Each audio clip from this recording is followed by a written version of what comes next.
टाटानगर के लोको फुटबॉल मैदान में सेरसा टाटा के तत्वाधान में आयोजित अंतर विभागीय फुटबॉल टूर्नामेंट में खिलाड़ी अपनी खेल प्रतिभा को दिखा रहे हैं। 27 सितंबर से शुरू हुए इस टूर्नामेंट का फाइनल मैच 9 अक्टूबर को खेला जाएगा।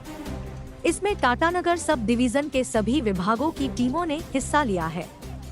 27 सितंबर को टूर्नामेंट शुभारंभ पर टाटानगर लोको शेड के वरिष्ठ मंडल विद्युत अभियंता विनोद कुमार ने किया था।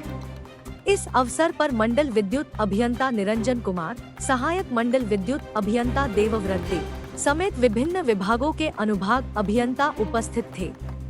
इधर 28 सितंबर को औपचारिक रूप से पहले मैच में भारी बारिश और गीले मैदान के बावजूद अपने अनुभवी खिलाड़ियों से सजी इलेक्ट्रिकल जनरल की टीम ने मैकेनिकल टाटा की टीम को 1 के मुकाबले 3 गोल से परास्त किया।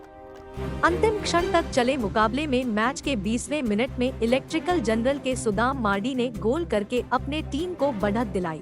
मैच के आखिरी 2 मिनट में मैकेनिकल टीम के शंकर सिंह ने गोल कर अपनी टीम को बराबरी दिलाई, पर अगले 2 मिनट में इलेक्ट्रिकल जनरल के सुखलाल भूमिज और एस सोरेन के एक गोल यानी लगातार 2 गोल करके अपने टीम को अप्रत्याशित जीत दिलाई। 29 सितंबर को टूर्नामेंट के दूसरे मैच में इलेक्ट्रिकल टीआरएस की टीम ने इंजीनियरिंग टाटा 2 की टीम को 8 से 1 बड़ी शिकस्त दी।